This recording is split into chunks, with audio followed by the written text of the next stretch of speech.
أول هارد أخوي فهد على الخسارة ثقيلة، أعتبرها ثقيلة والله صراحة بالنسبة لفريق الكواس، وهم حققوا قبل أسبوعين بطولة والنحس الفريق.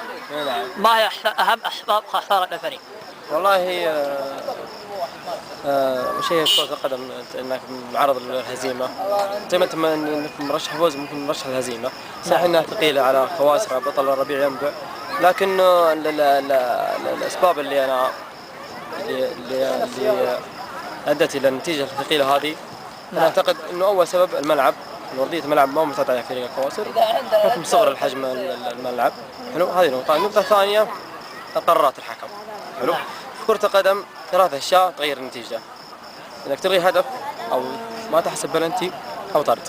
الثلاثة حصلت واللجنة هم قيموها. حلو، يعني هنا بداية الشوط ضرب متعمد بدون كورة، بعد ما الكورة طلعت برا، ضرب او ركل بالرجل يحتسب كرت اصفر. لا تعطيه اصفر يا اخي اذا انت خلاص يعني شايف خلاص تجمل فيه مرة واحدة، يعني ضرب واللجنه شايفه، كلهم شايفين، وانا تكلمت مع اللجنه هم كلهم قرروا. النقطه الثانيه او الحدث الثاني الاوت. واضحه انه تغير مسار الكره اصلا. حلو، يعني ما هي لمس، لا هو تغيير مسار الكره من حارس المنطقه وجاء هدف، وكان المفروض انه تعادل. انت لما تتاخر بهدف تعادل حتى معنوياتك ترتفع شويه، لكن لما يجيك هدف ويلغى لا بالعكس يزيدك احباط. النقطه الثالثه البلنتي. حلو، تقريبا هي بلنتيين، لكن الثاني ماني متاكد منه، لكن اول متاكد منه لمس في يد اللاعب، بعدين طارت جزمه اللاعب الكواسر، يقول له لا فاول، سوى فاول. حلو، وهذا غير انه يعني انا ما ادخل في نيات الحكم. حلو، لكنه احداث كثيره صارت، اخطاء على الكواسر واخطاء على الملتقى، يعني صراحه مع احترامي للحكم عثمان كنا سيئين، خش فينا الهدف الاول، خش فينا الهدف الثاني، تلخبط اللعيبه.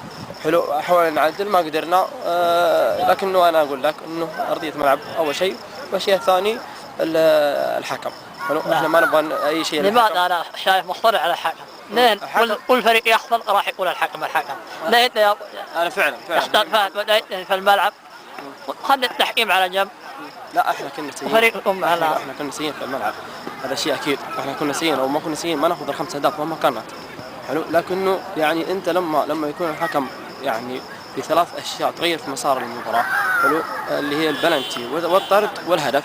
حلو، اكيد راح ياثر على نفسيه اللعيبه في الملعب. حلو، الكواسر كان سيء اليوم، كان مخجل للاسف صراحه كلمه اقولها. حلو، بدايه البطوله انت جاي حامل لقب ربيع ينبع، انت جاي في بطوله زي كذا. حلو، اللعيبه كانوا سيئين بالذات خط الدفاع. احنا راح نتكلم ان شاء الله وراح نناقش بقى الاخطاء اللي صارت. المباراه في طي النسيان ان شاء الله، هي يعني رغم الاشياء اللي صارت، التحكيم، النتيجه الثقيله، احنا هدفنا الحين انه هذه مباراه للنسيان، 3 نقاط خسرناها فقط. حلو، المنافسه لسه موجوده. الاخطاء اللي صارت في الملعب من اللعيبه، احنا ما لنا شغل اخطاء التحكيم، في لجنه تقييم الحكم. الاخطاء اللي صارت في الملعب ان شاء الله نتناقش فيها كفريق ونعدل، وان شاء الله انه المباراتين الجايه اني اوعد كل محب للكواسر ب6 نقاط. يعطيك الف عافيه اخوي. شكرا، الف شكر.